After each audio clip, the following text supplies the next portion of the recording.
What happened to all the hair, bro? All gone. Looking good. I almost went for the mullet like you. You should have, bro. I won't look as good as Jozef Chen. Give me 8. We'll beat you in 2 minutes. Come on, Drew. Don't be scared. You got scared. You took off your shirt, you got. So I'll be taking the noon class for today. So if you're attending the class, just come a little closer so I don't have to be too loud. If you go on your back. So we'll be going over passing. So we'll be working from a split squat position. So we had previously discussed some ways we can start looking to get our opponent onto their back, whether it be getting to their ankles from their grips. So like, let's say I'm posting on their shoulder, they use their hands to get a 2-on-1, I can elevate their ankle, put them onto their back. Or if I can start managing to get an angle from here, like whether via cross grip, right? From here, I get to this angle, he can either concede to his back or he can start looking to face. And when he faces me, it gives me an opportunity to set my leg in between his own. So from here, these are all good ways that we can start looking to get into a split squat. So let's just circle this way. So we'll be working from here, just understanding a couple of ways we can go about doing this, and I want you guys to practice it. Don't just begin here, but work some degree of hand fight to enter this position. So now we'll first just work on something we covered previously, which is distributing our weight over our partner. Previously, we had talked about trying to convex ourselves over our partner's frames, but now we're gonna do the same thing, but place a greater emphasis on forcing his knee to his chest. So a lot of people, when you sprawl your weight out, they're bringing their partner's knee, just let me get your knee, bring their knee down to the mat. And this is gonna make it hard for me to get inside of his knee. So what we're doing as an alternative is really getting almost like in between my armpit and my chest, in pushing his knee to his chest. And we can almost transfer this to our hip. So long as we're almost opening his knee and forcing his knee to his chest, we shouldn't be exerting any large amount of effort, but we're really just trying to put a lot of weight here. So that when he tries to push me off, especially with this, it's fairly difficult. So we're really gonna be forcing a large framing reaction at his upper body, and then we're gonna take advantage of this to close distance and then pass. But I want you guys to first get the feeling of this passing position. So use this in conjunction with the hand fight we talked about earlier, whether it be engaging with a 2-on-1, I get to the ankle and I can put him down, or if I cut an angle, right, like from here I cut an angle, step across, he either concedes and we get to the split squat, or we can start looking to time him facing into me and step inside, and same thing, we split squat. When we have the knee shield in, we're making sure to use our chest to push his knee to his chest, and from here, as we look to sprawl out, it'll move from our chest to almost our ribs here. But we're making sure to really put an emphasis on pushing his knee up and open.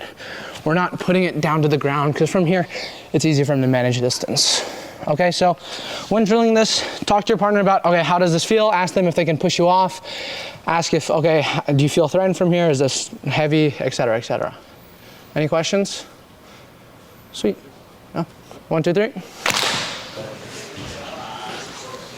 mind if I ask a question? Yeah, of course. From this gap here to the hip or the kind of rib.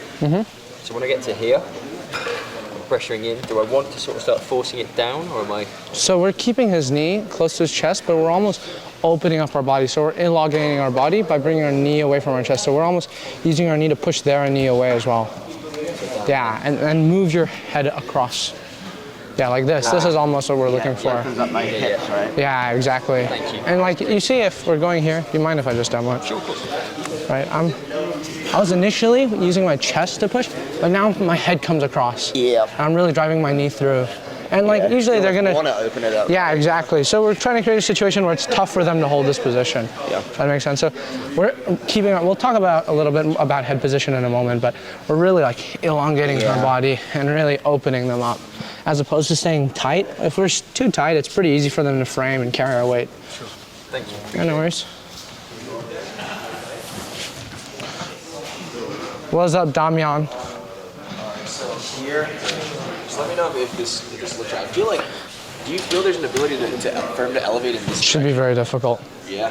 Like I think. Yeah. Fucking this up. Kind of sprawl your weight in. So like if you feel, let me do it to you, and you kind of just feel where my weight, where You're ashy today. I am very ashy. Right, so I'm in this knee shield, and I started with bringing this knee to chest, and then I'm really driving through. Okay. So, like, even though my weight's coming forward, I'm like kind of sprawling myself out. I feel like, I feel like this is getting flared out a little bit too. Yeah, I'm like almost trying to bring your knee away from your chest with this. Okay. And then we'll play at this arm in a moment. Not so nice. Just that concept. Dude, when you teach, people listen. Hopefully. Did you bite me? Did I bite you? Did you bite me? No, I didn't bite you. Okay, so we'll talk a little bit about positioning and how we're gonna follow up. So once again, like we discussed previously, when we're doing this, we want to make sure that our head's across their body. If our head's on the same side, he shoots through the knee shield, and now it's very easy for him to come up to a half guard. So it's important that we play with our head across his body. Something I like to do when doing this as well is, instead of being like a knee cut where my foot and it's almost by his knee, I kind of shoot my knee away to, one, force his knee away from his chest, once again trying to elongate his body, and I'll play with, like, you'll see the arch of my foot by his calf to almost extend his leg even further. So now when I drive into him, he tries to like retract and get good base from here. It's difficult for him to use this, as opposed to if I were to just have this normally, he could probably use this to start looking to pummel in, or even start looking to build up, stuff like this. So I really want to entangle this, just make it harder for him to move from here. So once we get into this position, he's forced to play with his arms as frames, because if he doesn't do this, so don't frame with your arms, from here, the likelihood is he's gonna get passed, right? So we're gonna try force this reaction and play off of it. So what I like to do a lot of the time is create a situation where they're framing on my outside leg. So my leg isn't close enough where he can just take a scoop, because right now the scoop can be threatening to some degree. I don't think it's the end of the world, but it's not ideal for me. But I just wanted to be close enough where he's framing on my knee. So he's framing, and this is gonna give me an opportunity to bring my hand to his near side armpit. So this is gonna set up a near side underhook for me. So what I'm gonna do is two movements. I'm gonna first flare out my elbow so he no longer has a frame on my knee. This is gonna create a situation where I'm able to drop my knee, my outside knee, into the pocket of his hip. At the same time, I'm gonna look to flatten his hip and open my right knee. So notice how my knees switch. I'm gonna switch my knees. And what this is gonna create is a situation where I beat one knee and I encourage him to take a butterfly hook on the other side. So if we look at this again, he's framing. I play with this hand on the inside, flare, and I switch my knees, and I'm gonna drive my head to the far side of his head. So if I have an underhook on my left side, my head's on the right. So I'm gonna go here. And often what's gonna happen, like, this is often up to your partner and what they look to do, but when I do switch my knees, they have a choice to either go concede a half guard, right? Just don't frame on the microphone, yeah. Concede a half guard and lock his legs together, or a lot of the times when they want to off balance you out of this position, they're gonna insert a butterfly hook. And so generally this is what I prefer in terms of actually looking to pass, where I have a near side underhook, my head on the opposite side of the underhook, and he has one butterfly hook left. From here, we're making sure to flatten our partner's hips. If we move our hips away from the butterfly hook, it gives strength to the butterfly hook. So I'm making sure to move over the butterfly hook. So now when he looks to off balance me, it really doesn't work. And from here, I want you guys to first play around with this position and see how it feels. Ask your partner to try and move you. It should be very difficult. If you feel like they're able to elevate you and move you off, it probably means you're doing something wrong. If you do have that and you aren't able to figure out what you're doing wrong, feel free to call me over. So we're making sure when they have one butterfly hook in, we're going over this hook and flattening their hips. So now when they look to play from here and off balance, it's very difficult.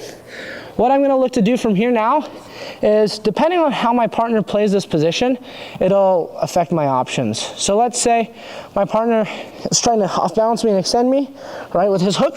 I'm putting my head on the mat, and what I'm gonna look to do, let's circle a little bit, I'm gonna put my hand on his hip and my elbow on the top of his quad. What this is gonna do is it's gonna create a situation where he's no longer able to bring his knee to his chest. Right, so he tries to bring knee to chest, it's difficult. So now I take a step up with my right leg and I can clear his knee. Now I can start looking to go straight into a mounted position, and I can start looking to attack this pin. So once again, I'm driving in here, I'm trying to make him frame, putting a lot of weight. I get this near side underhook, I switch my knee, and I drive my head to the mat. I insert this butterfly hook, and from here I can play with a hand on his hip and elbow on his quad. So now when he tries to bring knee to chest, it's very difficult and I can step over. if we encounter a situation where he now instead uses this hand to frame on my knee, right? So now when I start looking to step over, I can't because his hand's stopping my knee from stepping up. Instead, I'm going to bring my hand to his knee, bring my hips up, and push his knee through. And from here, since he's framing, I can bring this hand into an underhook and go double unders. So we talked about this entry from our split squat, getting to this near side underhook and a butterfly hook. Once we get here, making sure we're stable, making sure to first feel this position out first before we're concerned about passing. If we just pass from here and we're not comfortable in this position, it's going to be very difficult to implement in live rounds. And once we're here, we go one of two ways. If we feel like he's just fighting for inside position with his arm, I can step over like the leg very easily. If we are having trouble here and we feel like he's framing my knee so I can't step over, I'm going to push his knee through and I'll go double unders and then into mountain position. Any questions? What if, yeah. Oh, sorry. What if they're able to grab your wrist? My right? Yeah. Yeah. So, yeah. So we're here. He has the butterfly hook. He's grabbing my wrist. In a situation where we feel like, okay, it's going to be tough for me to grab the wrist, I just bring my knee to the inside of my elbow, and I don't know if you can see this. You might want to. Yeah. Bring my knee to the inside of the elbow, and from here I can pull my hand back. Right, if I just play with this here and I don't use my leg, it's going to be very tough for me to pummel out of this, especially if he really just extends his arm. Right? So I'm going to play and insert my knee inside, and from here I can strip, and now I can bring my hand back in. Make sense? So I'll do it one more time. So we're playing in this split squat. I'm really trying to drive his knee forward, put weight on him, force this framing reaction. Bring my hand to the inside, I flare out my elbow as I switch my knees, and bring my head to the mat. From here, he gives the reaction of inserting a butterfly hook, and now we flatten him out. We ask him to move, he tries to move. We're making sure to keep his hips flat so he can't elevate me. From here, we either play hand on the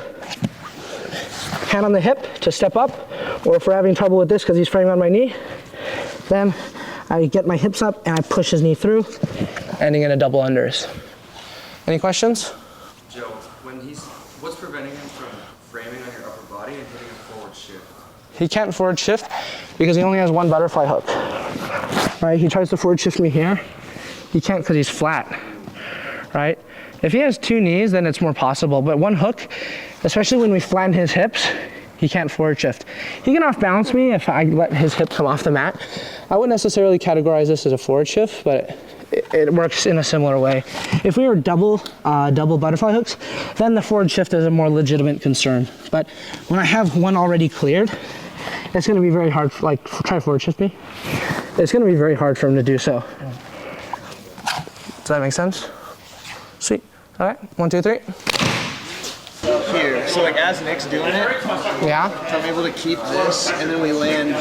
It's less of an underhook, more flaring the elbow. So go back, Nick. Flare your elbow more than you are getting the underhook. So yeah, now retain. Get back to the frame. Reset, because I was. Flare your right elbow. Yeah, this is what we're doing. It's not the underhook. It's more beating the frame. Now we switch our knees. Nice, this is strong. What'd you have the crew learning today? We went over split squat positioning and then some tripod passing. How did you think the crew took in your instructions? Yeah, I mean, they seem to like it. I got a few questions, so that's a good sign.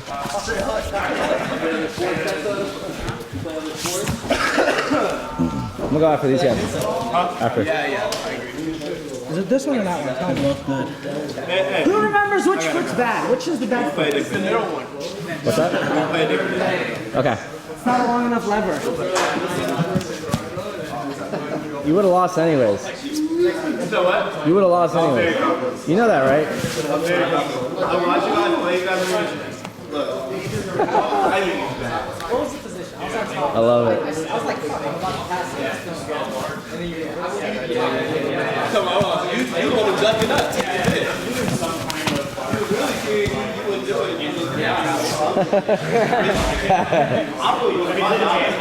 You're literally leaving to go to your job. Bruh.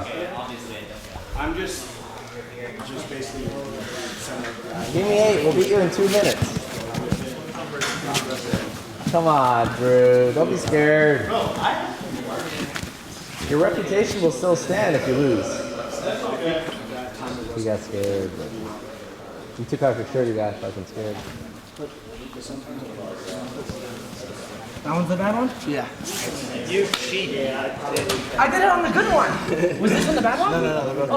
That was the bad one. Did I attack the good one or the bad one? That was the bad one. That was the bad one? Yeah. No. He won't tell you that. It's his left. It's his left. Oh, sorry, attack the right. Attack them both. If someone just told me, it would make it a lot easier for me to be more decisive. See, that's why. Make them both bad.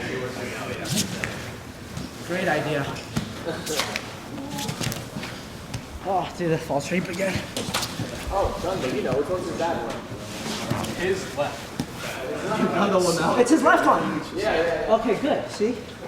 But I just gave him the bad right. Jesus, the Z1. See, this is the spot. See, Jay, you gotta stop this. Can see. He lets that breathe. If I could do that, I would too. If I could, I would.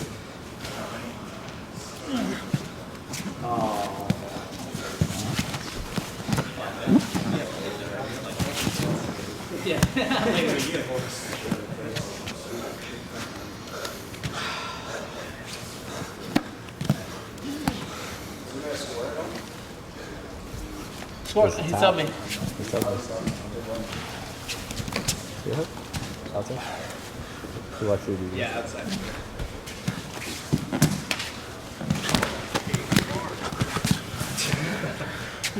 Some velocity.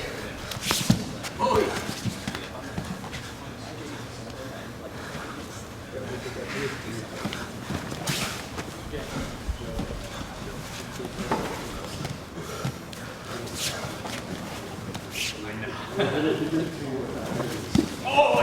God.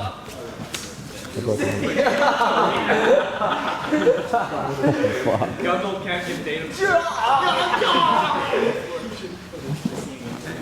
Yeah. Gundle's getting louder and louder as the months go on. Knock that one off. Great.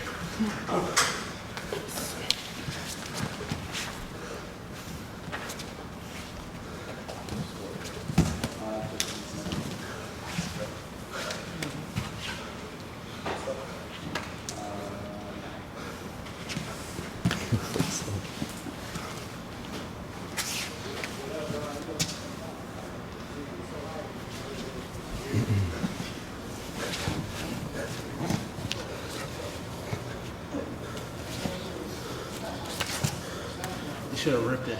I'm not that type of guy. You should have. I'm a nice guy. Jay's got some demons. He does have some demons. Yes.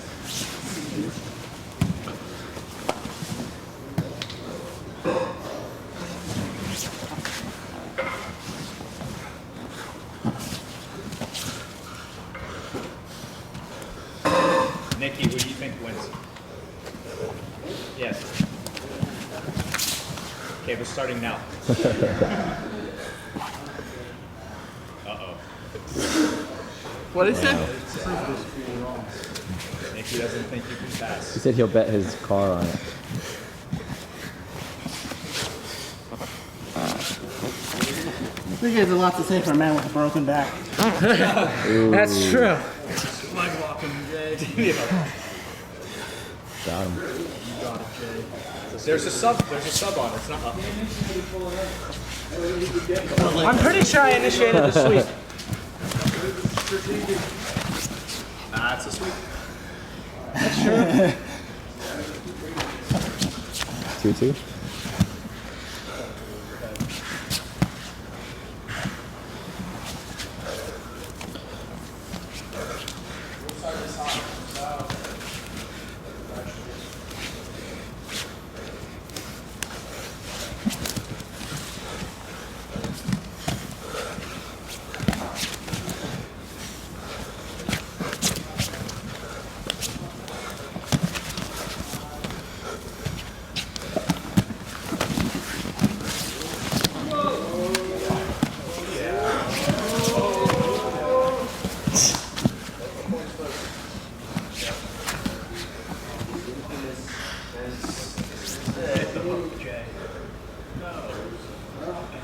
Joe shines.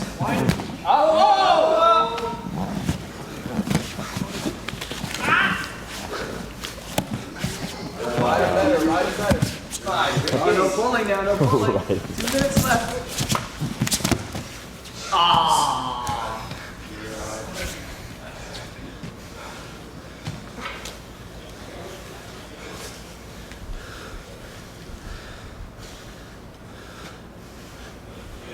Minute 40. Down by 2, bro.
No. 10 seconds. No. 10 seconds.